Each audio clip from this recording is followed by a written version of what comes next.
but I wouldn't buy one. I don't know why I wouldn't buy one. No, I do know why I wouldn't buy one. So back again here at Fraser's of Gloucester, and Luke has kindly let me take another bike out. And another first for me. It's a Moto Guzzi. I've never ridden one. Moto Guzzi to me has always been this bike, which I'll put on the screen now, which is the California from the 80s and 90s. A truly ugly bike. And then I sat on one for the first time, not California, but a Moto Guzzi maybe 5-10 years ago, and it looked a bit like this one. And it was a nice bike. Not one I'd buy, but it was a nice looking bike. Today, I'm going to be having a go at this. Let me show you. Fight our way through these bikes. The Stelvio. So, let's take it out, see what it's like.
So, Stelvio, wherefore art thou, Stelvio?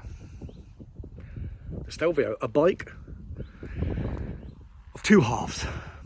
Let's have a look at it and I'll tell you what I mean. So it's a handsome bike, I can't say otherwise. It's super comfy. It's comfy in a way that when I do some reviews, I don't always say the same thing about each bike because it's not noteworthy. And the seat is not noteworthy, but I think that's a good thing. But it's a bike of two halves in as much there's some great stuff and there's some bad stuff. And there's some stuff that doesn't make sense. Maybe that's three halves. But despite what quiet road you are on in England, there will be a car coming past you. Let him go by. So, the first things that I think are really noteworthy on the good side of things. It's the best sounding stock bike I've probably ever ridden, which is cool. The balance of the engine dropping into corners is exceptional. I really enjoyed that. It's sort of punch between 3,500 and 4,500 revs in the right gear is excellent. And it was comfortable enough. I think this bike's about 15 grand. Proposition seems okay. But when you ride it, some things start to not make sense. Or at least this is like a interpretation of a modern bike 10 years ago. Because it's got some new tech, which is great, but it's got some things which aren't so good. The first thing that I think is funny is they are BMW mirrors, without a doubt. So, familiar for me. That brake lever and that clutch lever, I will bet my house on it they're off a Harley. I've ridden and owned enough Harleys to recognise how that feels in my hand. The gearbox is agricultural. Again, it feels like a Harley gearbox. In fact, when you put it into first, the whole bike sort of shunts forward, which is, it's kind of purposeful, but not in a good way. The screen is lovely. Credit where credit's due to the screen. Nice bit of graphics as it starts up. That looks cool. I think we'd all agree on that. And a nice clean and clear display with some options available. Electric screen. It doesn't appear to have heated grips or heated seat as an option. But it's got everything you need. What I will say is I don't know, the hazards aren't on these buttons. And we have another vehicle coming past, bear with me, let's switch it off. There's that graphic again. I do like that, that is cool. But I think the challenge is, for me and this bike, is against its competition, I don't know if it stacks up. It's too different.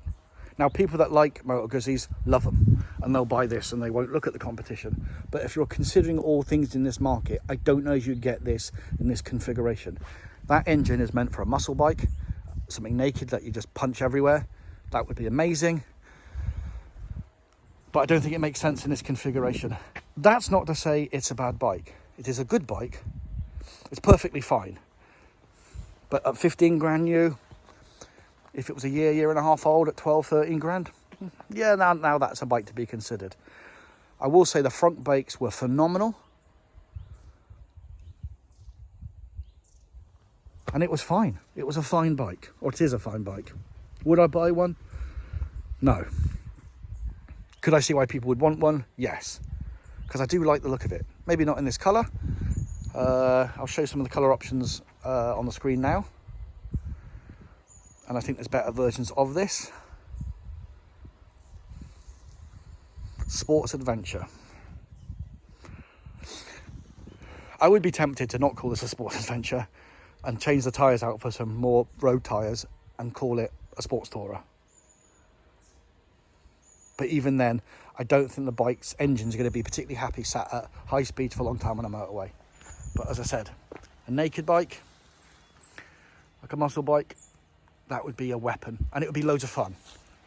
And then you're comparing it to the Ducatis of the world or the MT-09 and that sort of stuff. And I would say, again, as a stock bike, the character of the engine, the balance of the engine, this probably wins out. But how many people out there are looking for Moto Guzzis? I don't know. But I think they've priced this to try and buy their way into the market, which makes sense. I understand that. And maybe it'll work, and some of the little niggles that I have found will be improved. This switch gear, these buttons are awful. I still can't believe there's no button for the hazards. I've never seen that before. It's weird. Let's have a look at the front with the lights on. See how we look. Nice. It's nice that it's the shape of the eagle, or whatever bird it is. It looks eagle-esque. That's quite a cool touch. But should you consider this bike? If you want something quirky, you don't want to pay GS money or Multistrada money, is it a good option? Yes. It would be nice if, I don't know if they do, maybe I'll find it, maybe I'll be looking at it online now and I'll show on the screen. If I'm not, you won't see it. But a black engine, that would be nicer. That grey looks a little bit cheap. Obviously shaft drive's very good. I'm a big fan of shaft driven bikes. And I bet with a race can on it sounds bonkers. So the Moto Guzzi Stelvio, my first ever experience of a Moto Guzzi. I've never ridden one before, and this is a good place to start. It reminds me, as I look at it here, of a Yamaha TDM, the shape of the tank, which is no bad thing. But yeah, let's head back to the dealership and sum up our thoughts. See you there.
So back from the ride.